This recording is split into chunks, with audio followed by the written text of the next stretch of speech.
এই নির্বাচন সরকার বদলের নির্বাচন না, এই নির্বাচন ঠিক করবে দেশের মালিককে। 11 দলের নির্বাচনে ঐক্য হয়েছে, আলহামদুলিল্লাহ। এইটা আরো ভালোভাবে হইতে পারতো, কিন্তু হয় নাই। যাই হোক, অসুবিধা নাই। এই জোটকে এখন বিজয় হইতে হবে। বিজয় হইতে পারলে এটা বাংলাদেশের গেম চেঞ্জার হবে, ইতিহাস বদলায় যাবে, বাংলাদেশের রাজনীতি বদল হয়ে যাবে চিরজীবনের জন্য। বাংলাদেশের মানুষ সত্যিকারের আজাদি পাবে। 11 দলের নির্বাচনে ঐক্য জিতে যাবে, হ্যাঁ জিতে যাবে। এইটা কওয়া যেতে পারে পিস অফ কেক, আপোষে ঘটতে পারে, যদি তারা রাইট স্ট্র্যাটেজি নিয়ে মাঠে থাকতে পারে।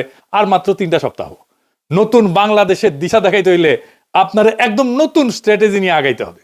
আমার স্ট্র্যাটেজি কলে ফুল প্রুফ, বন্দুকের গুল্লি মিস হইতে পারে, আমার স্ট্র্যাটেজি মিস হবে না। কিন্তু মুশকিলটা হইতেছে, আমি যেহেতু জোটের কেউ না, আমি তো হরিদাস পাল, তাই আমার এই ইউটিউব বানাই কইতে হইতেছে যে কেমনে এই স্ট্র্যাটেজিটা ইমপ্লিমেন্ট করবে। তাতে একটা মুশকিল আছে, এটা তো যায় না যাবে প্রতিপক্ষ। আসলে প্রতিপক্ষ যায় না যায় বা বুঝা যায় আপনি কোন স্ট্র্যাটেজি নিতেছেন, এটা প্রতিপক্ষের বুঝতে তো সময় লাগবে না, তাই না? একেবারে বেকুব না হইলে। তাই এই স্ট্র্যাটেজি কয়া দিলেও অসুবিধা নাই। 11 দলীয় জোট এটা যদি অনুসরণ করে ভালো, না করলেও সমস্যা নাই। অনেকে শিখা যাবেন কেমনে জাতীয় ইলেকশনে জিতে আসতে হয়। নির্বাচন আসলে অগলের মাথায় আসে একটা নির্বাচনী ইস্তেহার বানাইতে হবে, লেখা লাগবি। 2018 সালের ইলেকশনে তখন ঐক্যফ্রন্টের ইলেকশন কাজ করতেছি লুকায় থেকে, মানে আন্ডারগ্রাউন্ডে থেকে। আমি ঐক্যফ্রন্টের বুঝাইতে পারলাম না যে ইস্তেহার একটা ভুয়া জিনিস। ইস্তেহার আপনারে ইলেকশনে জেতায় না, জেতায় অন্য কিছু। এই ভূখণ্ডের রাজনৈতিক ইতিহাসে 2টা নির্বাচন ফেনোমেনাল হয়েছে, একটা 70-এর নির্বাচন আর 91 নির্বাচন। একটা মুজিব জিতছিল আর একটা জিতছিল খালেদা জিয়া। মুজিবের 70-এর নির্বাচনে জিতাইছিল কি কন্ত 6 দফা স্বায়ত্ত শাসন, তাই না? 91 খালেদা জিয়া জিতাইছিল কি? উনার একটাই কথা, ওদের হাতে গোলামির জিনজির, আমাদের হাতে স্বাধীনতার পতাকা। এই কথাটা, এই যে 6 দফা আর স্বাধীনতার পতাকা, এইটা কি নির্বাচনী ইস্তেহারে লেখা ছিল? না, লেখা ছিল না। তাহলে এটা কি যা এত সিম্পল, এত ছোট, অথচ এত পাওয়ারফুল? কি এটা? এটা হইতেছে স্ট্র্যাটেজিক ডক্ট্রিন। নতুন কথা মনে হইতেছে, আগামী নির্বাচনে 11 দলের স্ট্র্যাটেজিক ডক্ট্রিন লাগবে একটা, যদি জিততে চায়। আজকাল আলাপ সেই স্ট্র্যাটেজিক ডক্ট্রিন নিয়ে আসেন। আগে বুঝে নি কেন স্ট্র্যাটেজিক ডক্ট্রিন ইস্তেহারের চাইতে অনেক বেশি গুরুত্বপূর্ণ, আর স্ট্র্যাটেজিক ডক্ট্রিন আসলে কি, এর হাতি না ঘোড়া। আসেন আল্লাহর নামে শুরু করি। ইস্তেহার হইতেছে নির্বাচনের আগে দেওয়া প্রতিশ্রুতির তালিকা, কি কি করা হবে তার ঘোষণা, মূলত ভবিষ্যৎ নির্ভর। আর স্ট্র্যাটেজিক ডক্ট্রিন হইতেছে রাজনীতিকে দেখার দৃষ্টিভঙ্গি, ক্ষমতার উৎসকে সেটা নির্ধারণ করা, রাষ্ট্র কার জন্য তার স্থায়ী উত্তর একটা স্ট্র্যাটেজিক ডক্ট্রিন। ইস্তেহার বলে কি করব, ডক্ট্রিন বলে কেন করব আর কার জন্য করব।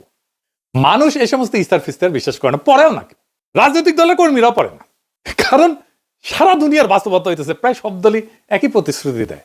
চাকরি দেব, বেকারত্ব কমাবো, দাম কমাবো, দুর্নীতি কমাবো, কিন্তু মানুষ জানে এগুলো ভুয়া, কিছুই হবে না, কিছুই পূরণ হবে না। ফলে ভোটাররা এই সমস্তকে পাত্তা দেয় না। কিন্তু ডক্ট্রিন ইস্তেহারের এই সীমাবদ্ধতা ভেঙে ফেলে। ইস্তেহার যাচাই হয় ক্ষমতা গেলে, ক্ষমতায় যে সে করলো কিনা। আমি কিন্তু আওয়ামী লীগের ইস্তেহার নিয়ে বেশ কয়েকটা এপিসোড করছি যে ওরা কোনোটাই কিছু করে নাই, বাস্তবায়ন করে নাই। কিন্তু ডক্ট্রিন যাচাই হয় ভোট দেওয়ার আগেই। ডক্ট্রিন মানুষকে প্রশ্ন করায়, আমি কি এই ডক্ট্রিনের মধ্যে নিজেকে দেখতে পাই? এই দল আসলে আমাকে কি মনে করে? মানুষ ইস্তেহার বিশ্বাস না করলেও ডক্ট্রিনকে চিনতে পারে। ইস্তেহার হয় পরিস্থিতি নির্ভর, আর ডক্ট্রিন সময় স্বাধীন। জিনিসপত্রের দাম বাড়লে ইস্তেহার বদলাবে, যুদ্ধ হইলে ইস্তেহার বদলাবে, কিন্তু ডক্ট্রিন বলে যে পরিস্থিতি আসুক ক্ষমতার কেন্দ্রটা বদলাবে না, ভোটাররা তাতে নিরাপত্তা পায়। ইতিহাস বলে যে দল ডক্ট্রিনে যেতে সে নির্বাচনে যেতে। নির্বাচনের মাঠে ডক্ট্রিন কি করে? 1 নাম্বার, ভোটকে একটা ডিল থেকে ঘোষণা বানায় দেয়। ইস্তেহার, আমি ভোট দিচ্ছি কারণ তুমি দিবা আমারে, তাই তো? আর ডক্ট্রিন বলে আমি ভোট দিচ্ছি কারণ আমি জানি ও আমি কে তার কাছে। 2 নাম্বার, প্রতিপক্ষের কথা কেউ নিজের করে নেয়। তার প্রতিপক্ষ যত কথা বলবে আমাদের ফ্রেমে বলবে, এটাই ডক্ট্রিন ঠিক করে। এটা আমরা আগে পরে আরো বিস্তারিত বলবো। ডক্ট্রিন ঠিক হলে ইস্তেহার তার বাইরে যেতে পারে না। ডক্ট্রিন ইস্তেহারের সীমা টেনে দেয়। আর মানুষের মনস্তত্ত্ব, মানুষ কি বিশ্বাস করে? মানুষ বিশ্বাস করে যে তাকে সম্মান দেয়, যে তাকে ছোট করে না, যে তাকে মর্যাদা দেয়, যে তাকে রাষ্ট্রের মালিক বানায়, তাকে বিশ্বাস করে। আর ইস্তেহার বলে আমি তোমার এটা দেবো। ডক্ট্রিন বলে আরে তুমি কি দেবো, তুমি তো মালিক। ডক্ট্রিন এটা বুঝায় দেয়। ইস্তেহার আপনাকে গ্রহীতা বা অনুগ্রহ প্রার্থী বানায়, ডক্ট্রিন আপনাকে মালিক বানায় দেয়। মালিক ভিক্ষার উপরে ভোট দেয় না। নির্বাচন তো প্রতিশ্রুতির প্রতিযোগিতা না, নির্বাচন দেশের মালিকানা নির্ধারণ করে। তাই ইশতেহারের চেয়ে গুরুত্বপূর্ণ আমরা রাষ্ট্রকে, রাজনীতিকে, মানুষকে, জনগণকে, রাষ্ট্রের সাথে জনগণের সম্পর্ককে কিভাবে দেখি। নির্বাচনে মানুষ প্রতিশ্রুতিতে ভোট দেয় না, এটা বুঝতে হবে বাংলাদেশের পলিটিশিয়ানদেরকে। নিজের অবস্থানকে যে বুঝাই দিতে পারে তারে ভোট দেয়, আর যেই দল মানুষকে তার অবস্থান বুঝায় দেয় সেই দল ইশতেহার ছাড়াই জয়ী হইতে পারে। ইশতেহার ভুয়া জিনিস, ডক্ট্রিন আসল জিনিস। তাইলে 11 দলীয় জোটের বিজয়ের লক্ষ্যে স্ট্র্যাটেজিক ডক্ট্রিন কি হইতে পারে? আগে দেখে নেই বিএনপির স্ট্র্যাটেজিক ডক্ট্রিন কি এই নির্বাচনে, বলতে পারবেন? এটা জানা দরকার, কারণ এই বিএনপির স্ট্র্যাটেজিক ডক্ট্রিনকে হারাইতে হবে। কি সেটা? সেটা হইতেছে সবার আগে বাংলাদেশ, আমার আগে আমরা, আমাদের আগে দেশ, সবার আগে বাংলাদেশ।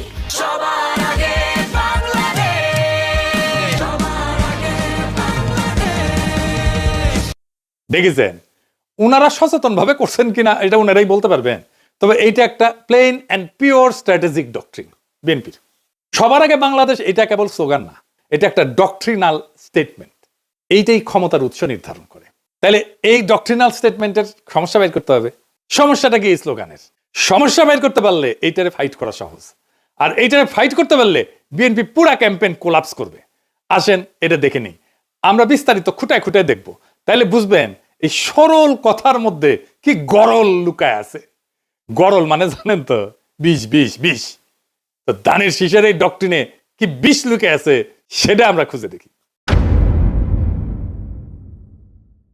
সবার আগে বাংলাদেশ মানে বাংলাদেশ নামে একটা বিমূর্ত সত্তা আছে, সেই সত্তার যে স্বার্থ সেটা জনগণের উপরেও প্রাধান্য পাইতে পারে। অর্থাৎ জনগণ আগে না, রাষ্ট্র আগে। এটা একটা স্পষ্ট স্টেট ফার্স্ট ডক্ট্রিন। এটা শাসনের বৈধতা তৈরি করে। এই স্লোগান দিয়ে বলা হয় দেশের স্বার্থে সব কাজ করা হবে, ফলে অধিকার সীমিত করা, মত প্রকাশ দমন করা, কঠোর সিদ্ধান্ত নেওয়া, দমন পীড়ন করা সবই নৈতিকভাবে বৈধ হয়ে যায়। হাসিনার মতো। হাসিনাও এই একই ধরনের ডক্ট্রিনে বিলিভ করতো, বিশ্বাস করতো। এটারে বলা হয় ইংরেজিতে ইনস্ট্রুমেন্টাল লেজিটিমেসি ডক্ট্রিন, মানে উদ্দেশ্যের নামে পদ্ধতির বৈধতা। মানে উদ্দেশ্য হইতেছে আগে রাষ্ট্র, সবার আগে বাংলাদেশ। সেই জন্যে ওই সবার আগে বাংলাদেশকে রাখার জন্য যা যা পদ্ধতি আমি অ্যাপ্লাই করব সব বৈধ, সব সহি। এইটা জনগণকে সাবজেক্ট না অবজেক্ট বানায়, মানে জনগণের মালিক থাকে না, শাসিত হওয়ার বস্তু বানায় ফেলে। এই ফ্রেমে দেশ উপরে, জনগণ নিচে। জনগণ দেশকে সেবা দিবে, সেবা। জনগণ এখানে রাষ্ট্রের মালিক না, রাষ্ট্রের উপকরণ। এইটাকে প্যাটার্নালিস্টিক ডক্ট্রিনও বলা যায়, মানে অভিভাবক সুলভ শাসন ডক্ট্রিন বা অভিভাবকত্ববাদী রাষ্ট্রনীতি। এটা মানে কি?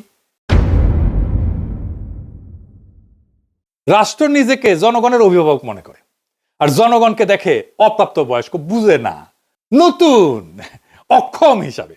এই এই সোনামণি বসো, জান তুই টেকে হ্যাঁ নয় নতুন নতুন। যাদের হয়ে রাষ্ট্র ভালো বুঝে সিদ্ধান্ত নেয়। এই ডক্ট্রিনে জনগণ মালিক না, তত্ত্বাবধানে থাকা ব্যক্তি, যার সম্মতি প্রয়োজনীয় না, আনুগত্যই যথেষ্ট। প্রশ্ন করাকে দেখা হয় অকৃতজ্ঞতা হিসাবে। Paternalistic doctrine. বোঝা গেছে হাসিনা বলতো অকৃতজ্ঞ জাতি। এইখানে রাষ্ট্র বলে তোমার চেয়ে আমি বেশি বুঝি, আমি সবচেয়ে বেশি বুঝি। এই অভিভাবকত্ববাদী রাষ্ট্রনীতি এমন একটা শাসন দর্শন যেখানে জনগণ নাগরিকরা রাষ্ট্রের সন্তান। সন্তান বললে ভালো শোনায়, আসলে ওই অর্থে না আর কি, মানে অপ্রাপ্ত বয়স্ক জনগণ। দেখেন সবার আগে বাংলাদেশের ডক্ট্রিন কিন্তু পাল্টায় না কখনোই। মানে ধরেন যুদ্ধেও একই থাকে, সংকটেও একই থাকে, দমনেও একই থাকে। যুদ্ধও মানাবে এটা, সংকটও মানাবে, দমনেও মানাবে, কারণ দেশের জন্য সব যুক্তি খাটে। এটি ডক্ট্রিনের লক্ষণ। ডক্ট্রিন হয়ে উঠতে হইলে এরকম যে কোনো পরিস্থিতিতে এইটা কাজে লাগবে। এটা সীমা টানে না, ক্ষমতাকে অসীম কইরা দেয়। এই স্লোগানে কোথাও বলা নাই কি করা যাবে না, জনগণ কখন না বলবে, ক্ষমতার সীমা কোথায় বলা নাই। ক্ষমতা নিজেই তার সীমা ঠিক করে। এটা আনচেকড সোভার্নিটি ডক্ট্রিন, সীমাহীন সার্বভৌমত্বের ডক্ট্রিন। এইটা নিয়ন্ত্রণহীন সার্বভৌমত্ববাদী রাষ্ট্রনীতি। রাষ্ট্র নিজেই নিজেকে চূড়ান্ত ক্ষমতার উৎস মনে করে, যার উপরে জনগণের সম্মতি, জনগণের জবাবদিহিতা চাওয়ার অধিকার, এমনকি জনগণের এটা সীমা ঠিক করে দেওয়া, এটা কাজ করে না। এই ডক্ট্রিনে ক্ষমতার উপরে কোনো কার্যকর নিয়ন্ত্রণ থাকে না। রাষ্ট্রের স্বার্থ সব প্রশ্নের ঊর্ধ্বে। নাগরিক অধিকার এখানে শর্ত সাপেক্ষ হয়ে যায়।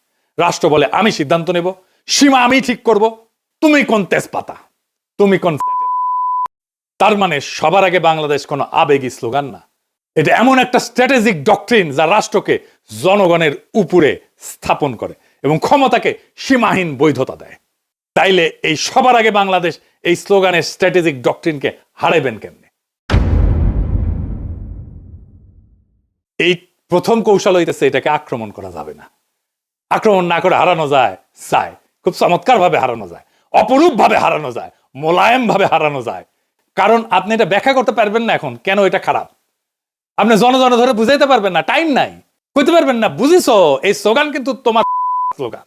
তাই এইটার কৌশল অন্য। কি সেই কৌশল? এই স্লোগানকে গ্রহণ করতে হবে। আমরা এটাকে গ্রহণ করতেছি কারণ রাজনীতিতে যে স্লোগান জনগণের মনে কিছুটা ঢুকে গেছে, সেটাকে ভাঙা সহজ হয় না, কিন্তু সেটাকে নতুন অর্থ দিতে পারলে জেতা যায়। আমরা এটাকে নতুন অর্থ দেব। তাইলে কি হবে? Counter narrative. কিভাবে আমরা এই কথাটাকে নতুন মিনিং দিতে পারবো, নতুন অর্থ দিতে পারবো? তাহলে আমাদের এমন একটা স্লোগান আবিষ্কার করতে হবে যেই স্লোগানের মানে এই বিএনপি স্লোগান সবার আগে বাংলাদেশের স্লোগানের অনিবার্য পরিণতি বলে মনে হয়, ডেস্টিনি বলে মনে হয়। কি হইতে পারে সেটা? সবার আগে বাংলাদেশের কাউন্টার ন্যারেটিভ হবে আমরাই বাংলাদেশ। ওরা বলবে সবার আগে বাংলাদেশ, আমরা বলবো সেটাই তো আমরাই বাংলাদেশ। এখানে কোনো ঝগড়া নাই, এখানে কোনো কনফ্রন্টেশন নাই, এখানে কোনো কন্ট্রাডিকশন নাই, এখানে আছে কমপ্লিশন, সম্পূর্ণতা। বিএনপি বলছে কি আগে, আমরা বলছি ওইটা আসলে কি, কেন আমরাই বাংলাদেশ। বিএনপির সবার আগে বাংলাদেশ স্লোগানকে আমরাই বাংলাদেশ স্লোগান সুপারসিড করে যাবে। এখানেই মূল খেলা। আমি এখানে কয়েকটা দিক ব্যাখ্যা করব কেন কিভাবে এটাকে সুপারসিড করে যাবে। আসেন সেটা বুঝে দেখি, খুব মজা লাগবে। প্রথমে দার্শনিক ব্যাখ্যা, মানে পলিটিক্যাল ফিলোসফির ব্যাখ্যা। বাংলাদেশ জমি না, পতাকা না, সংবিধানের কাগজ না, বাংলাদেশ হলো মানুষের সমষ্টিগত রাজনৈতিক অস্তিত্ব। এইখান থেকে আসে জনগণের সার্বভৌমত্ব। মানুষ মানে রাষ্ট্রের মালিক। তাই আমরাই বাংলাদেশ কোনো আবেগী কথা না, এটা সার্বভৌমত্বের ঘোষণা। বিএনপি দেশকে একটা বাইরের বস্তু হিসেবে দেখে, আমরা দেশকে নিজেদের পরিচয় হিসেবে দেখি। 2 নাম্বার রাষ্ট্রনৈতিক ব্যাখ্যা বা স্টেট লজিক। বিএনপির ফ্রেম রাষ্ট্র আগে, রাষ্ট্র সিদ্ধান্ত নেয়, মানুষ উপকারভোগী। আমাদের ফ্রেম মানুষ আগে, মানুষ সিদ্ধান্ত নেয়, রাষ্ট্র মানুষের যন্ত্র। এইখানে ক্ষমতার কেন্দ্রটা বদলায় যায়। এইটাকে বলে সাবজেক্ট শিফট। বিএনপি বলে আমরা দেশ চালাবো, আমরা বলি আমরাই দেশ। এই অবস্থান থেকে কাউকে হারাইতে গেলে বলতে হয় তুমি দেশ না। এইটা তো সে বলতে পারবে না। রাজনীতিতে এর চেয়ে আত্মঘাতী কথা আর নাই। 3 নম্বর হইতেছে পলিটিক্যাল স্ট্র্যাটেজির ব্যাখ্যা। এটারে বলা হয় ক্লাসিক ফ্রেম হাইজ্যাকিং। বিএনপি যতবার বলবে সবার আগে বাংলাদেশ, ততবার তারা আসলে বলবে আমরা আগে। তারা নিজেরাই জনগণকে কেন্দ্র বানাবে, আমাদের ফ্রেম রিপিট করবে। এটারে বলা হয় নো এসকেপ ন্যারেটিভ। ওরা কথা বললেই আমার ভাষায় কথা বলবে। 4 নম্বর হইতেছে মার্কেটিং ব্যাখ্যা, পলিটিক্যাল মার্কেটিং আর কি, মানে পণ্যের মার্কেটিং না। বিএনপির স্লোগান অ্যাবস্ট্রাক্ট প্রোডাক্ট সেন্ট্রিক, মানে মানুষ শুধু সমর্থন করে। আমাদের স্লোগান আইডেন্টিটি বেসড, মানুষ নিজেকে এটার ভিতরে দেখতে পায়। মানুষ পোস্টারে লিখবে আমরাই বাংলাদেশ, কারণ এটা স্লোগান না, এটা সেলফ আইডেন্টিটি স্টেটমেন্ট। মানুষ যেটা নিজের পরিচয় মনে করে ওইটার সাথে বিশ্বাসঘাতকতা করে না। বোঝা গেছে? খুব সিম্পল 2টা শব্দ, বিধ্বংসী। আপনাদের মনে আছে আওয়ামী লীগের জয় বাংলা স্লোগানটারে ক্যাপচার কইরা ধ্বংস করে দিছিলাম। আগে ক্যাপচার করছি, তারপরে ধ্বংস করে দিছি, ডিস্ট্রয় করে দিছি। বেশি দিন আগের কথা না, মনে আছে না? যেই স্লোগান তাদেরকে উদ্দীপ্ত করার কথা, সেই স্লোগানটাকে আগে ক্যাপচার কইরা ধ্বংস করে দিছিলাম একেবারে পুরাপুরি। এই টেকনিকে এবার আসেন ইলেকশন জার্নির আর্ক। সেটা আবার কি? এটা আসলে কি? নয়া নয়া জিনিস করছেন দাদা, কঠিন মনে হচ্ছে। আরে কঠিন না, সেল চালাইয়া বুঝে যাবেন। আসেন সেল চালাইয়া বুঝে নিই। এটা আসলে ভোটের আগে থেকে ক্ষমতায় যাওয়ার পর পর্যন্ত জনগণকে একসাথে নিজের সাথে যুক্ত রাখার রোডম্যাপ, পথ নকশা। এখানে ভোট শুধু একটা ঘটনা, পুরো গল্প না। ঠিক আছে? বর্তমান বাংলাদেশের বাস্তবতাটা কি? এটা কি জন অসন্তোষ এটা দিয়ে শুরু হয়? তা না। শুরু হয়েছে একটা হতাশা দিয়ে, গভীর হতাশা দিয়ে, একটা ভ্রম দিয়ে, একটা ভুল দিয়া। সব বদলাইছে মনে হয়, কিন্তু আসলে কিছু বদলায়নি। আগের বন্দোবস্ত, আগের রাষ্ট্রযন্ত্র, আগের ক্ষমতার ভাষা, আগের নিয়ন্ত্রণ সব ঠিক আছে, শুধু মুখ বদলাইছে, দল বদলাইছে। মানুষ স্পষ্ট দেখতেছে বিএনপি ধীরে ধীরে আওয়ামী লীগের আগের জায়গাগুলো নিচ্ছে। কাঠামো ভাঙতেছে না, দখল বদলাচ্ছে। সবচেয়ে গুরুত্বপূর্ণ বাস্তবতা হইতেছে তারেক রহমান তো নির্বাচিত প্রাইম মিনিস্টার না, কিন্তু তিনি ডিফ্যাক্টো দেশের প্রধান সিদ্ধান্ত কেন্দ্র। এখানে মানুষ বুঝে যায় সমস্যা ব্যক্তি না, সমস্যা হচ্ছে একই রাষ্ট্র একইভাবে চলে। এই উপলব্ধিটাই ইলেকশন জার্নির প্রকৃত শুরু।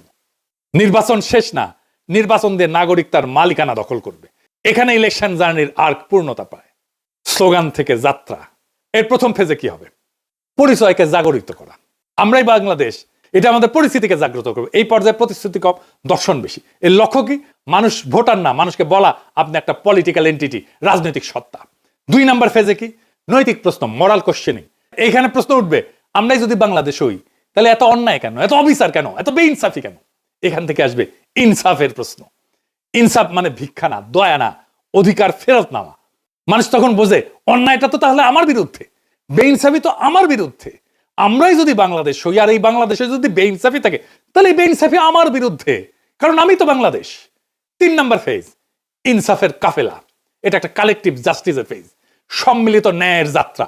মানুষ বোঝে আমি একা না, আমার অভিজ্ঞতা সবারই এখানেই জন্ম নেয় কাফেলার ধারণা। কাফেলা মানে পার্টি না, কাফেলা মানে পোস্টার না, এটা একটা নৈতিক যাত্রা। আমার ভোটটা তো দেওয়া হবে তাকেই যে আইন বানাবে, যেকে আমি সংসদে পাঠাচ্ছি। এটা একটা যাত্রা, যে আইন সমাজে ইনসাফ কায়েম করবে। এই ভোট শুধু ব্যালটের ভোট না, এটা ইনসাফ কায়েমের কাফেলা। 4 নাম্বার ফেজ, আজাদির দোরগোড়ায় পৌঁছানো। শেষ পর্যায়ে প্রশ্ন বদলায়, কে ক্ষমতায় যাবে এটা প্রশ্ন না, বরং আমরা কিভাবে শাসিত হব সেইটা প্রশ্ন হয়ে দাঁড়ায়। আজাদি মানে নিজের জীবনের উপরে নিজের কর্তৃত্ব। এখানে নির্বাচন ক্ষমতার উৎস না, এই নির্বাচন হইতেছে আজাদির দরজায় পৌঁছানোর মাধ্যম। ইনসাফের কাফেলা দিয়ে আজাদির দরজায় পৌঁছানোর মাধ্যম হইতেছে নির্বাচন। তাইলে কেন এই যে সিম্পল মেসেজ, আমরা এই বাংলাদেশ, এটা কেন আমাদের জিতাই দেবে? 5টা সিম্পল কারণে জিতাই দেবে। 1 নাম্বার, এটা ঝগড়ার রাজনীতি না। 2 নাম্বার, এটা পরিচয়ের রাজনীতি। 3 নাম্বার, এটা মানুষকে ছোট করে না। 4 নাম্বার, এটা মানুষকে রাষ্ট্র বানায়, মালিক বানায়। 5 নাম্বার, এটা প্রতিপক্ষের মুখে আমাদের ভাষা ঢুকায় দেয়। মানুষ যখন বলে আমরাই বাংলাদেশ, সে আর শুধু ভোটার থাকে না, সে হয়ে যায় মালিক। আর মালিক কখনো ভুল জায়গায় দাঁড়ায় না। এই নির্বাচন সরকার বদলেন না, এই নির্বাচন ঠিক করবে দেশের মালিককে। ওরা বলে সবার আগে বাংলাদেশ, আমরা বলি আমরাই বাংলাদেশ। যেদিন মানুষ এটা বুঝে যাবে, সেদিন আর কাউকে জিততে হবে না। নির্বাচন নিজেই নিজের ফল ঘোষণা করবে। সেই দিনের অপেক্ষায় আমরা থাকবো 12ই ফেব্রুয়ারিতে। ইনকিলাব জিন্দাবাদ।